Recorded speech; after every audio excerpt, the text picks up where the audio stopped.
We live our lives, sadly, in a state of conflict.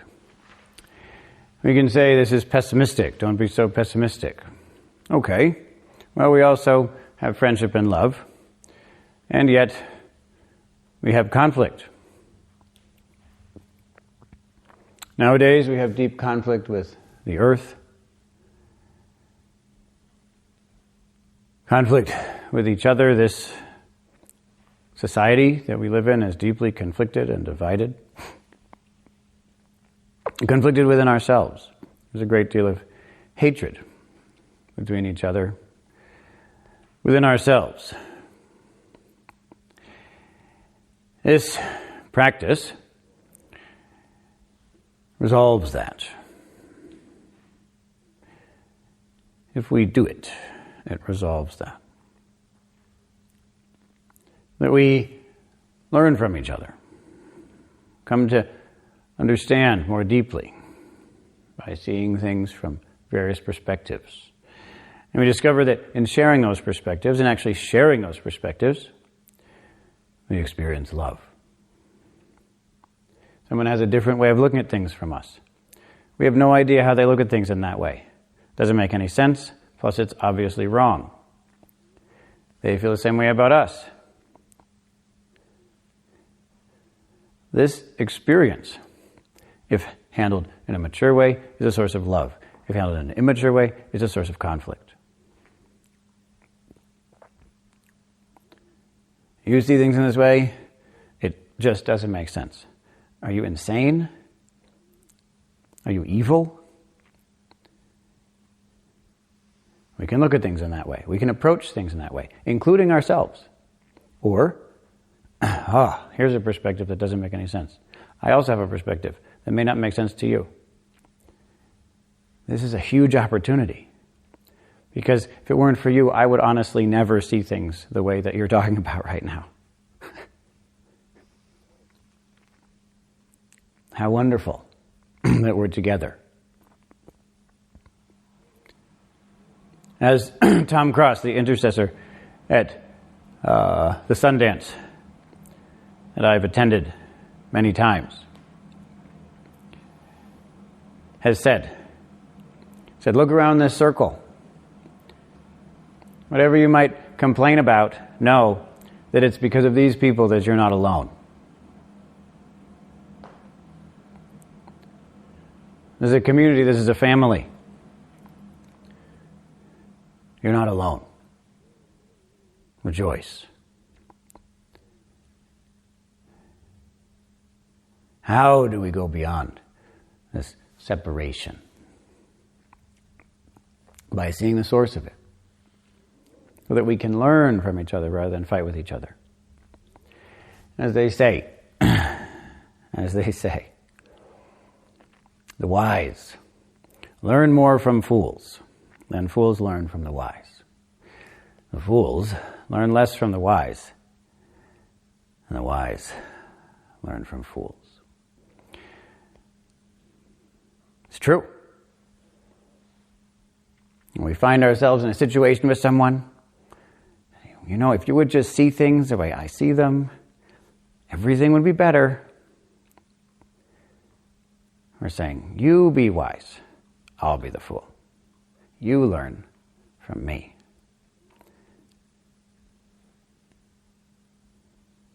Instead of that, we open up completely. How? By no longer grabbing on. Thus have I heard. On one occasion, the Venerable Mahakachana was dwelling at Varana on a bank of the Kadama lake. Then the Brahmin, Ara Mandanda, approached the Venerable Mahakachana and exchanged greetings with him. When they had concluded their greetings and cordial talk, he sat down to one side. So, Mahakachana, he's a magnificent monk at the time of the Buddha.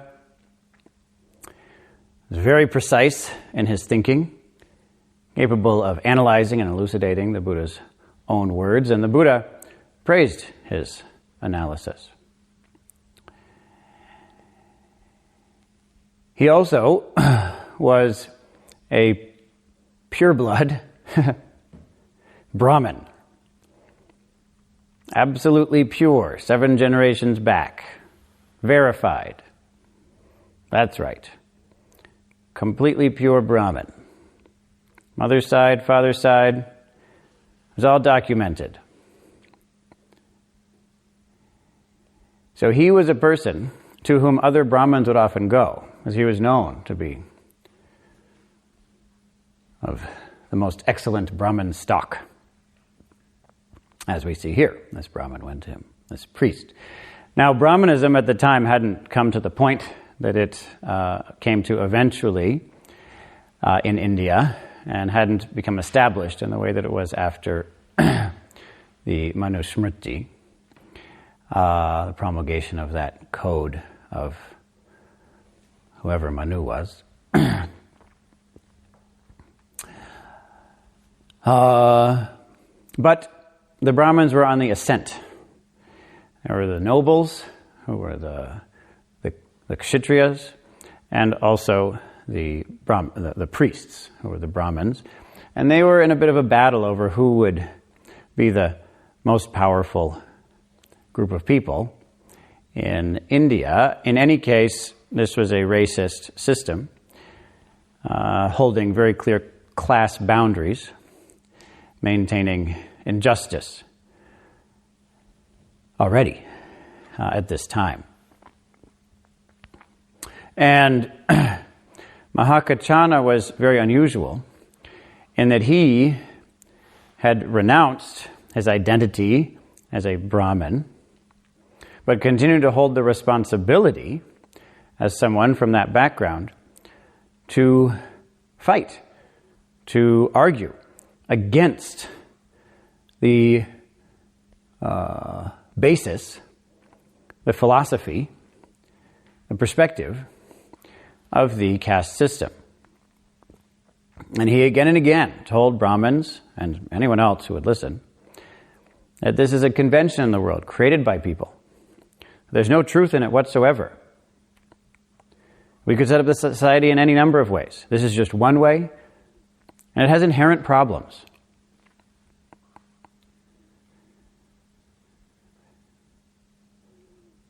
So he, being a humble and generally reserved monk, also maintained his responsibility to his society in clarifying that the only thing that holds the caste system together is delusion. The only thing that maintains racism is delusion.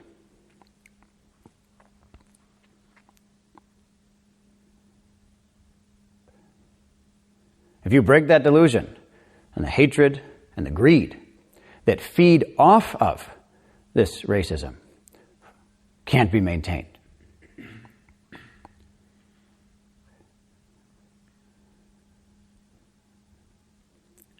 This is a system that enables greed and hate to function. How, though? Due to delusion.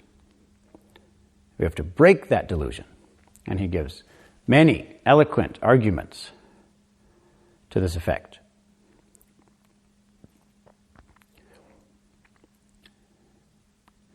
And it's important, actually, that we know this. I don't want to take too much time today, but I brought this here on purpose because I listened to a lecture of someone who talks quite a bit about social justice and Buddhism, who said, to my horror, that the Buddha and those monks, nuns at the Buddha's time, didn't ever speak about these issues. But if you're going to teach Buddhism, you should at least read anything. Any part of the canon. If you read any single part of the canon, you would find some part of it in which these issues are faced. I know maybe you only went to retreats where they felt like we shouldn't deal with social justice issues because the only thing that we want to do here is awakening because that's what people are paying for and I have to give them a big experience on around day 6 or else they're never going to come back and then I'm going to be poor.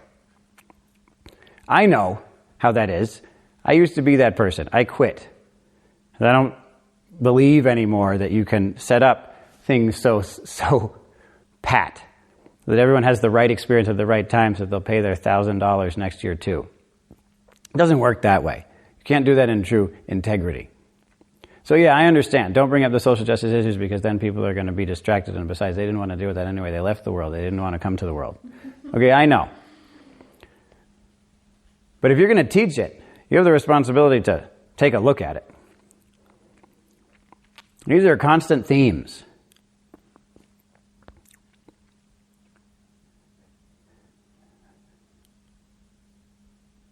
And he looked at it closely. This God. This God that's supposed to have made things so that racism would be the way of the world. That's how it's taught. You can read it. And it isn't just Brahmanism, it isn't just Hinduism. It has this evil trait. We see this come up again and again. We call racism and other injustice spiritual, real, necessary. We see this happen again and again.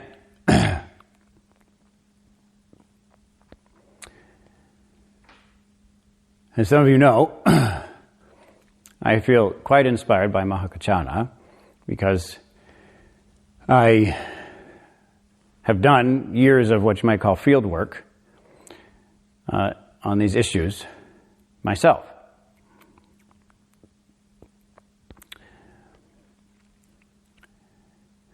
And when we work on these issues and we see how difficult it is to make these social changes, we see how hard it is to overturn the delusion in the human mind that maintains these issues, and we start to appreciate any work that anyone does. And to appreciate. Unfortunately, too much of the time we get burned out and we get mad, and so we start to have infighting. You say, you're not doing it right and I'm doing it right. Get into big conflict. But as we are humbled by our own inability to make a difference, wherever that is. For me, I've done work in this country and in other countries. And we see, I'm trying so hard and I'm just failing. Remember, I was in the middle of it. I've been working on it and working on it. Talking to my friends from college. And they were all succeeding. They got a good job and they got their second house and on. And they're so happy. Hey, hi, things for me are going great. They didn't have Facebook yet. Otherwise, you would have read their narcissistic lie called a Facebook profile and learn about how happy they were and how successful they were. And they asked me, how's it going for you? I said, me? I'm exhausted and I'm failing at everything important. Which is really how I felt. And sorry to say, but I don't know anyone who should feel different.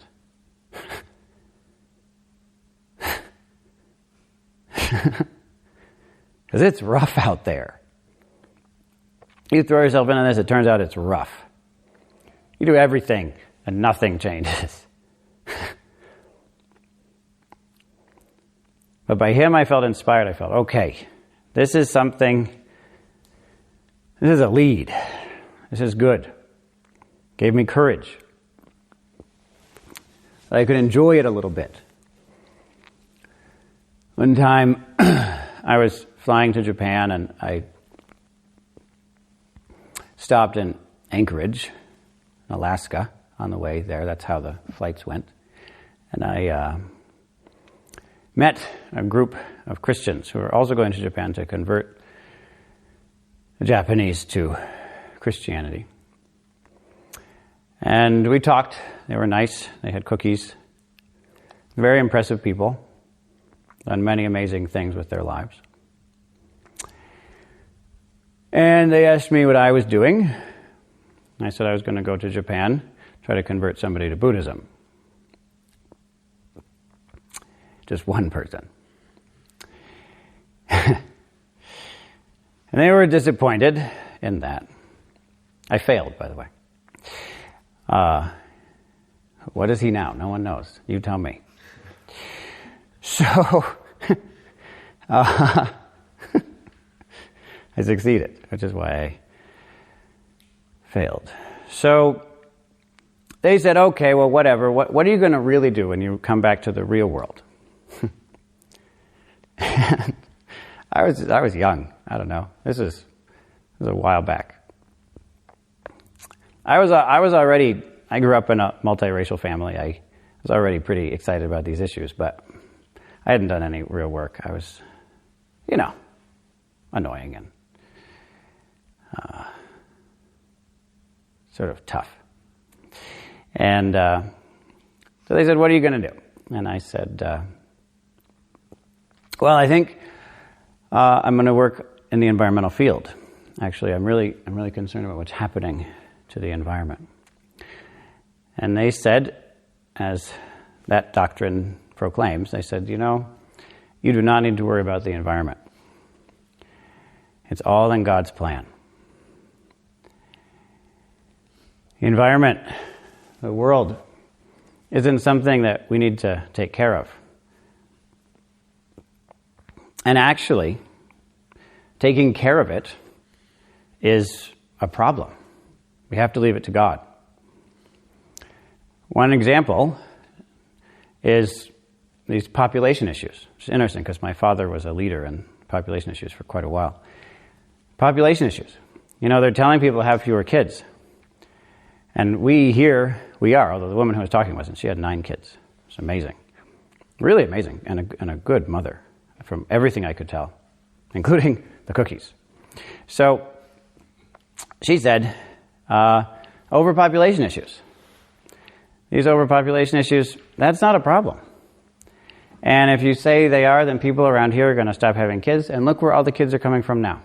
Africa, Asia, and the Aryan race is dying out.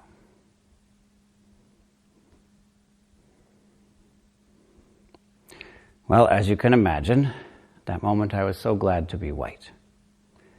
Because I could suggest, and I said, well, maybe that's in God's plan.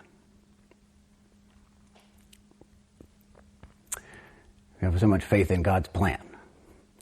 And maybe you should have faith in the extinction of the Aryans. Us. Wouldn't be so bad. Maybe the world would be better off without us.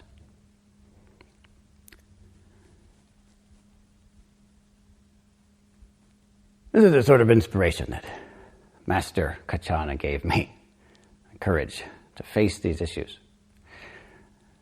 Unfortunately, as you can imagine, that wasn't a compelling argument to that group of people. I wasn't successful in sharing my views, although I was surprisingly successful in hearing theirs.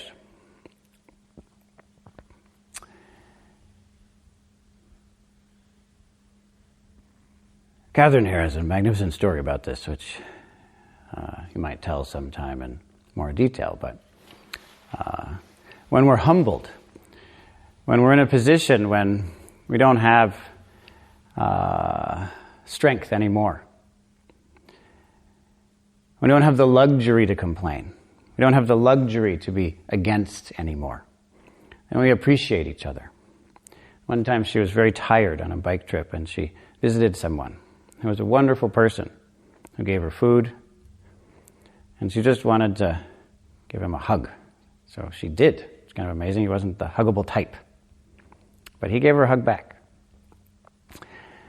And as she left, the person she was with said, did you see all of the identifications, all of the signs there? The swastikas, the obvious fact that this person is against everything that you believe in? She said, no, I didn't see that. This is what happens when we lose. Not when we're tough and strong, but when we settle and are humble and are willing to see what's really there. There's a person there, not a swastika. A swastika is just delusion. And besides, the swastika is a beautiful symbol. Should be. It's too bad that it got appropriated. It's a magnificent symbol. If it's used and also drawn correctly. So, we come to this point where we see friendship, where we are friends. And that way we can see beyond our attachment to fixed views and our attachment to sensual pleasures. And that way we can come to hear what Ara Mandanda and Master Kachana had to say. Why is it, Master, that nobles fight with nobles, priests with priests, and householders with householders? So householders just includes everyone else.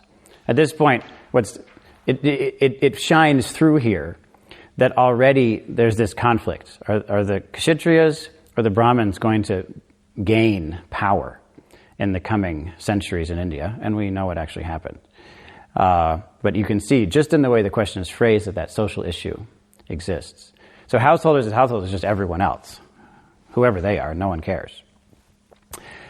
So, Mahakachana replied, "It is, Brahman, because of adherence to lust for sensual pleasures, bondage to it, fixation on it, obsession by it, holding firmly to it, that nobles fight with nobles, priests with priests, and householders with householders." The magnificent answer. So kind of him to say that. Because so often we feel like, lust for sensual pleasures is no problem. It's a good thing, actually. We should promote it. People around here often see me this way. And of course, it may be true to a certain extent, but I don't run the place according to my sensual desires. People ask me that question, well, what would you like? What do you want? How do you want us to do it? Even about things like chanting. How do you want me to chant? That is not the question. What I want is not the question. What I want is to get up at 10. That's what I want. I like getting up at 10. Right? That's my favorite time to get up. Maybe noon, actually, depending on when I go to sleep, which ideally is at around 4. Because I do really well between about 2 and 4. 10 to 4 is a magnificent time for me. I do really well. I like it, happy, no one bothers me, I'm creative. Instead of that, I sleep from 10 to 4. Sometimes 11 to 4, midnight to 4, or 1 to 4. But in any case, I get up at exactly the time I'd like to be going to bed. That's not what I want. It's just appropriate.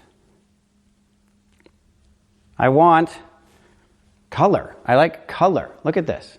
Where's all the color? I'm so glad that I have a little nice color bobbing around, finally. It's sweet. Just consider, if you guys had a hat that color, she couldn't wear it.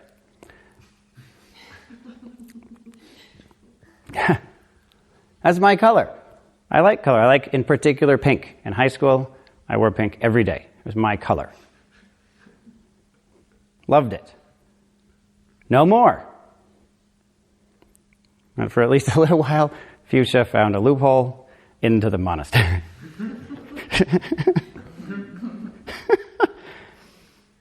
So good. I like that.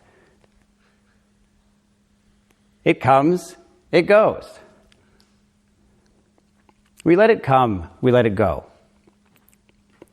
Until we discover that letting these things come and go in itself is already more pleasurable than any sensual pleasure.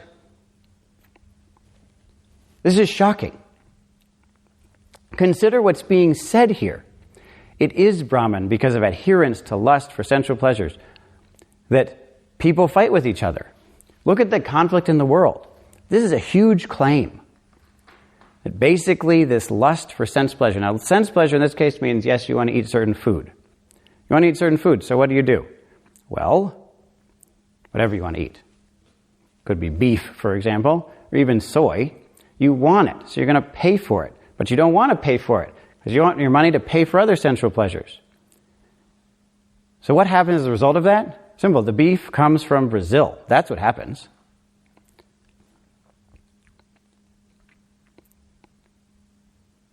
Which is extremely damaging. But we're caught in this addiction to sense pleasure. We're willing to do anything in order to get it.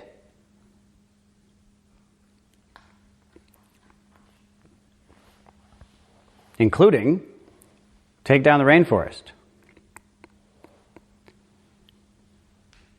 As many of you may know, in Brazil there has been, and there continues to be a genocide.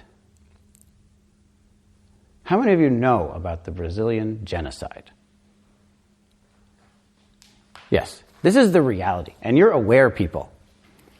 Over 500,000 natives to that rainforest have been killed.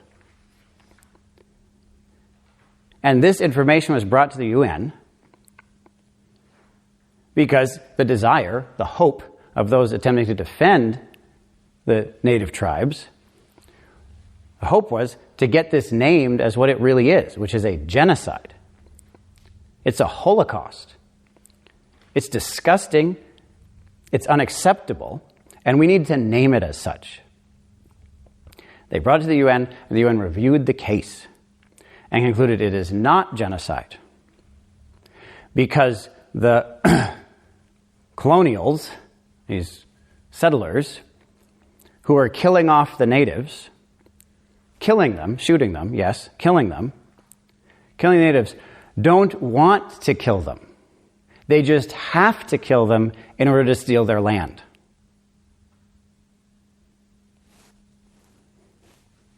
So it's not a genocide. They don't mean to. They're kind of helpless, you see.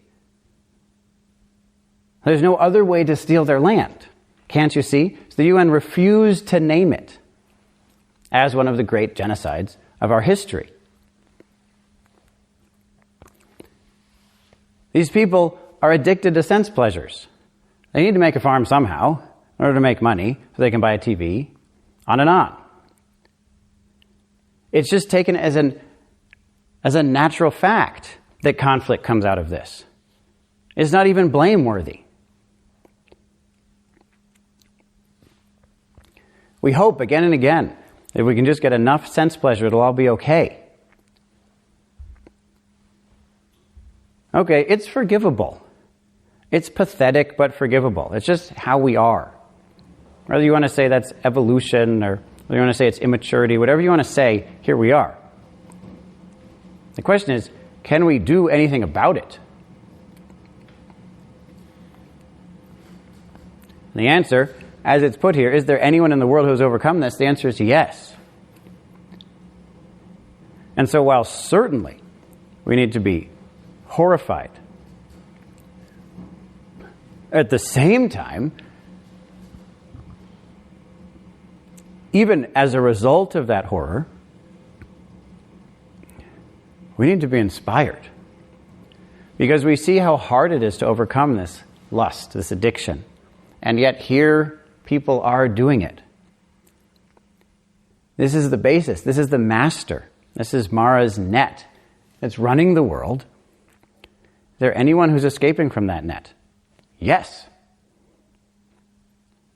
And we're sitting together. We're sitting with each other. Look around. These people are doing it. We're finding out really how to do it. The same thing is for me. It's so frustrating having been in the field trying to do the work that's so hard.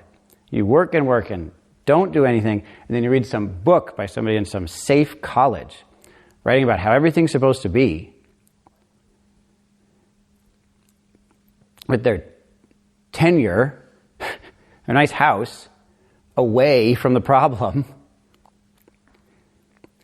This is it. This isn't like that. These aren't people just thinking about it and saying, hey, you know what, those other people should do something. Here we are. This is where it's happening. You're doing it. You're finding out exactly how it has to actually be done. How it's actually done. This is how it's actually done. You're seeing, sense pleasures are really coming. Wow, I really want people to like me more. That's just a sense pleasure. Wow, I really wish I could move. That's just a sense pleasure. You don't do the thing that would make people like you more. You just sit there. You don't do the thing that would change the discomfort. You just sit there. You don't get your own schedule. You don't get to see pink. You just sit there. And some of you see pink, but I don't. You guys maybe see it a lot if you're sitting with your eyes open. There it is, all day. Maybe for some of you. Well, won't last forever. And you see that there's something beyond that. There's a kind of pleasure that we don't have to fight over. Yes, sense pleasures we have to fight over. There's only so much land. You have to fight over it because there's only so much of it. Money only has value because it's limited. If money weren't limited, it would have no value. It's only because people fight over it that it has value. It's the fight over money that gives it meaning. These sorts of pleasures are limited in nature, but there's a spiritual kind of pleasure that's unlimited in nature. There's no need to fight over it. In fact, the more you experience it, the more other people experience it, which means that you'll experience it more. There's no fight to be had. And we're directly exploring that to shift our state of mind with the ultimate goal of changing the world. Yes, it's hard. I know it's hard. But honestly, after all the years I've put into this and other work, stop complaining. Yeah, I know it's hard. Okay. Honestly, let's get over that and celebrate the fact that we're doing it at all. Let's not just go back into doing some easy thing that doesn't make any difference. Just continuing to serve the same slave mindset, same mental slavery has gotten us here. Okay, so we get to the point when we can overcome lust for sensual pleasures.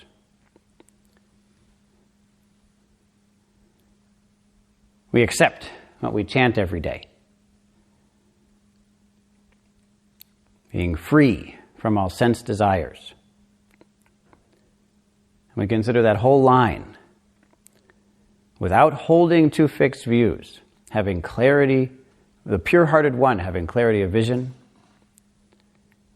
being free from all sense desires. This point is made very clear. This purity of heart, clarity of vision. Purity of heart means ethics, virtue, how we live.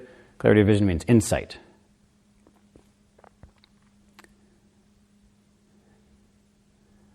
We've gone beyond sense desires, but what's left? There is still this. So then the question is, why is it then that ascetics, that philosophers, that spiritual type people fight with spiritual type people?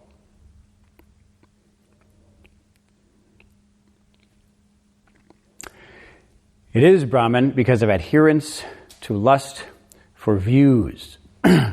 Bondage to it, fixation on it, obsession by it, holding firmly to it, that these spiritual, philosophical types fight with each other. Yes. And here we are in a place where we can really work through that, where we have that option. You see things this way, I see things this other way. And we actually have the courage to not just move through that, to not just abandon the relationship because we can't take it, to not just vilify someone, not just give in to this conflict. We go beyond that to the point, perhaps, when we can make use of it. We're willing to consider the other person's perspective. We're willing to put up with them. We're willing to get along with them. We're willing to no longer make our life choices according to just what we want. It's no longer that I get to be around the people I want to be around. We have this term intentional community. A lot of people say that this is an intentional community, but that's the opposite of what this is. This is an unintentional community. You are with these people unintentionally. You didn't intentionally get together with any of these people. That's why they're so weird and wrong.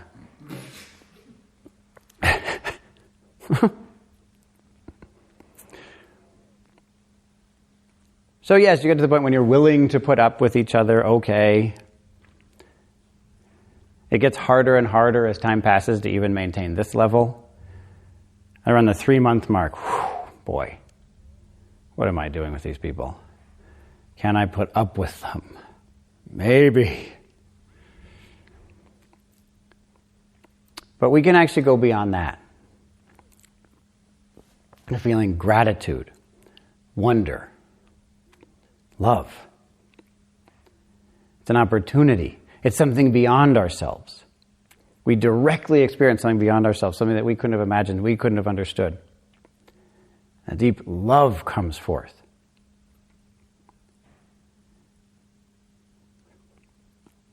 As my mother often says, what the world needs now is a demonstration of community. And that is exactly what you're giving it.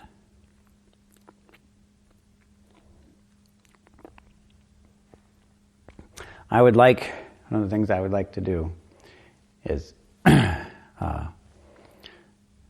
start to use the tagline of what we do here. Tagline is friendship beyond belief. Sort of clever, right? Kind of clever. Friendship beyond belief. We get to the point when we can be friends, we can connect in a way that goes beyond what we want, these sensual pleasures, beyond what we believe. Have connections that become fulfilling and enjoyable. I love living out here in the middle of this political climate, this part of Vermont. I love it because I get to meet so many people who see things so differently from me. And even the studies show that you don't convince anyone to change their mind by telling them to change their mind. It actually has the contrary effect. You change someone's mind by becoming friends with them and not trying to change their mind. You're just friends with them and you say how you see things. End. Stop right there.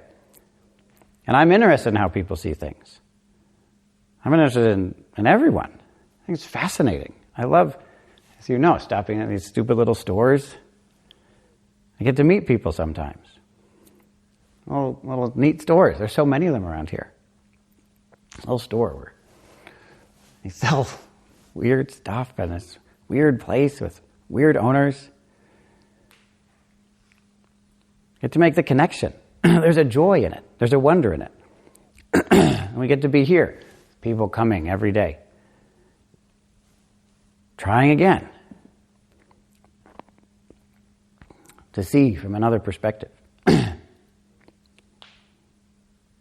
But too often, we hold on to our views. We have a lust for views. We become fundamentalist. And because of that, fights begin. And we see this through history. People see things differently, and so they get into big fights.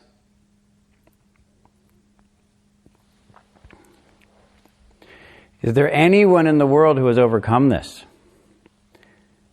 Anyone in the world who has overcome this? And he says, yes. And who is that? And it just so happens that in this same text, the Buddha was in Savatthi. So he says, there is Brahmana town to the east called Savatthi. There, the Bhagawa, the Arahant, the perfectly enlightened one, is now dwelling. This exalted one has overcome this adherence to lust for sensual pleasures. And he has overcome this adherence to lust for views. When this was said, the Brahmin, Aramandanda, rose from his seat, arranged his upper robe over one shoulder, which is a sign of respect, lowered his right knee to the ground, reverently saluted in the direction of the Buddha, and uttered this inspired utterance 3 times. Namo tassa bhagavato arahato sammo sambuddhassa. Namo tassa bhagavato arahato samma sambuddhassa. Namo tassa bhagavato arahato samma sambuddhassa. Indeed, he has overcome this adherence to lust for sense pleasure, this adherence to lust for views. And he says something so nice. Excellent, Master Kachana. Excellent, Master Kachana. You have made the Dharma clear in many ways, as though you were turning upright what had been overthrown, revealing what was hidden, showing the way to one who is lost, or holding up a lamp in the darkness so those with good eyesight can see forms. I now go for refuge to Master Gautama, to the Dhamma, to the Sangha of bhikkhus. Let Master Kachana consider me a lay follower who from today has gone for refuge for life. We come to the point when we can see the wisdom of this. We see how it is that conflict comes from trying to make our bodies comfortable and our minds understand. Again and again, we want our bodies to be comfortable, which is lust for sense pleasure. Our minds understand. That's lust for views. Because we believe in this, because we use this as our basic ordering mechanism, we're in a fight. We're in a conflict. We're fighting against countless species and we're winning. We're killing them off permanently. We're fighting against each other. And some of us, of course, are winning. Increasing equality, increasing loneliness. Increasing inequality, increasing loneliness, increasing separation, increasing division. We ourselves here realize, wait, I can do something about this. And even more incredible, we are doing something about this. We can actually make a difference in the thing that is causing the problem. And this shift for people is very hard. We're not used to this. As I say, you can call it evolution, you can call it immaturity, you can call it what you want. But we're used to seeing the enemy, the problem, as somebody out there. There's somebody out there who's the problem. And when I change them, get rid of them, the problem will be solved. To make the shift, to realize the issue is mind. The point of this is cultivation of mind, transformation of mind, and even transcendence of mind. To see that, this is what changes the world. This is what changes the world. It's not easy for us. It's not intuitive for us. We tell all kinds of stories. We point the fingers in all kinds of directions. Not easy to make this change. And yet here we are making the change. In the trenches. Actually doing it. And yes, often failing. We wish we could get some kind of pleasure other than sensual pleasure, but we can't get in, and we sit at period after period just thinking about all the sensual pleasures we'd like to have. Whether that's physical or mental. We wanting. We want to understand. So we think about, is it this way? Is it that way? Do I really think it's this way? Actually, it's this way. Now I found the thing it really is, and I'll never change my mind. On and on. The periods pass. And yet there it is. That's where it happens. Naturally, we want this to happen more effectively, more efficiently. Good. So we're going to try that. But we don't want to make the problem happen more efficiently, more effectively. So we have to actually find the solution. So that we ourselves know it, so we can espouse that, so we can promulgate that, so that we can empower that.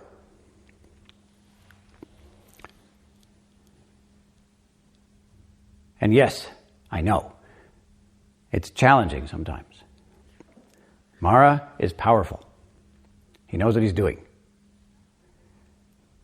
So what can we use? What can we use to overcome this? Mendicants. This is a quote from the Buddha himself. This is actually a quote from the Buddha.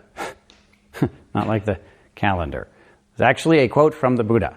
In all likelihood, the Buddha said this. Of course, as you see, thus I have heard indicates, is a disclaimer saying, we don't really know.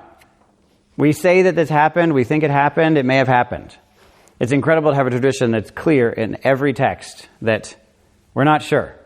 This is hearsay, but it might be useful to you. Amazing. So this is the same, although this is just a small portion. Mendicants, I do not see even a single thing that so causes unarisen wholesome qualities to arise and arisen unwholesome qualities to decline as good friendship. For one with good friends, unarisen wholesome qualities arise, and arisen unwholesome qualities decline. I've taught quite a bit in colleges, and I went to one college class, a senior seminar for sociology, and I asked at the very beginning of the semester, what's most important to all of you? What's the thing that's most important to you? And I wrote up on the board the things that were most important to them, and the thing that was said the most was friendship. Friendship is most important to me. Very good. I also went back at the end and did another session. And I said, so I gather that all of you by now must have decided more or less what you're going to be doing after you leave college, since college is leaving and is ending in a week or so. Maybe you don't remember, but I wrote on the board, and I wrote it again, these are the things that are most important to you. So now we know that most of you believe that friendship is the most important thing. How many of you decided what you're going to do this year based primarily on friendship? Not one person raised their hand. Not one person. Living their life, first of all, totally out of accord with their own stated values. And furthermore, out of accord with their own well-being.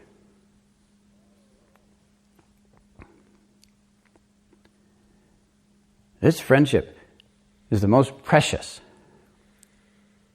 the most valuable aspect of our lives. To come to the point when we can truly connect with people who are trustworthy, people who will actually be there for us, people who won't turn away just because they feel like it, because they have some other thing they want to do, because they're addicted to sense desires. People won't turn away because we disagree with them. People who will actually be there. People who will be there when it's uncomfortable.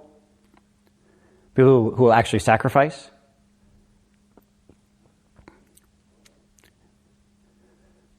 What could be more valuable than this? And I have to say, if you think there's something more valuable than this, it's because you don't know suffering.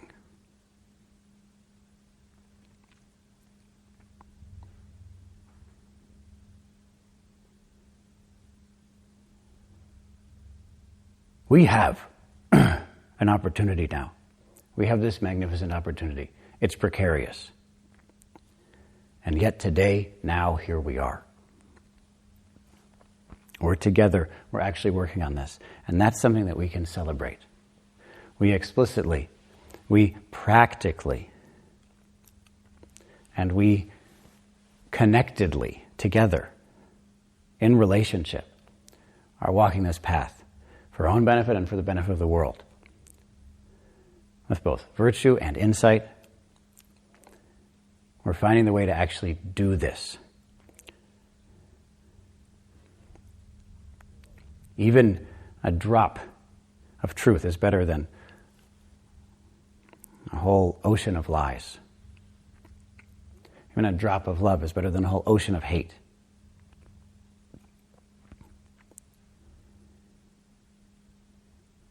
Even a drop of friendship is better than a whole ocean of conflict.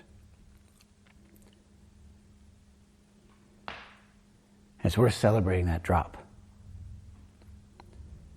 Celebrate it. Drink it up. Be nourished by it.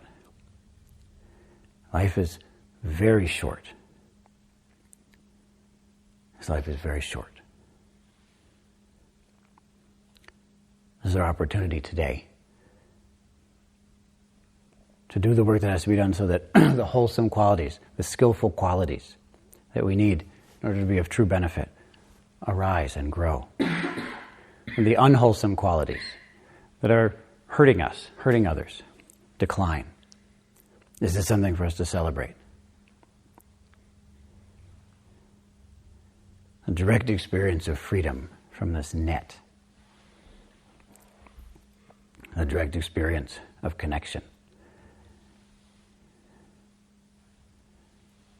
A spiritual joy of liberation. And the vast compassion that burst forth as a result. Today.